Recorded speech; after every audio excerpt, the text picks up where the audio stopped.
Andriamatoa sy Ramatoa isany, Ravelotsalama Bertolier Edson, Raoerason Emile, Ravelo Arjona Boanary, Razafy Mandimby Solhernor John, Razafy Ndrakoto Nour Volol, Robinson Elisabeth Harnour, Andrianay Nour Malala Pierline, Andrianjanahary Philippe, ireo izy Valy Mianadahy mpitsara laharana voalohany nofinidin'ireo mpitsara manerana ny Madagasikara tamin'ny volana Oktobra taona 2012 handrafitra ilay fitsarana manokana mahaleo tena misahana ny fifidianana. Anisany mpitsara sangany indrindra eto amintsika hiantsoroka adidy mavesatra izy ireo. Manana ny mari-pahaizana momba ny lalàna, samy manana traikefa sy andraikitra notazominy eo amin'ny resaka fitsarana izy Valy Mianadahy no nampiresin'ny lalana iray hampiasa ny fahaizana sy ny heriny amin'izany hoe fitsarana mahaleo tena momba ny fifidianana hivoahana amin'ny krizy izany.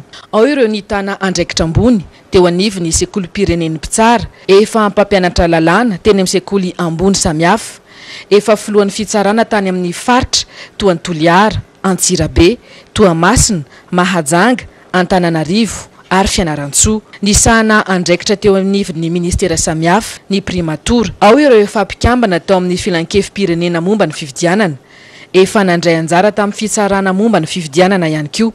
Fa ny akamaroan'izy Valy Mianadahy dia efa nitana andraikitra teo anivon'ny fitsarana tampony. Zava-dehibe miantoka ny fahaleovantenan'ny fitsarana momba ny fifidianana, ny fahasamihafan'ny traikefa sy ny fahaizana ananan'izy Valy Mianadahy ireto.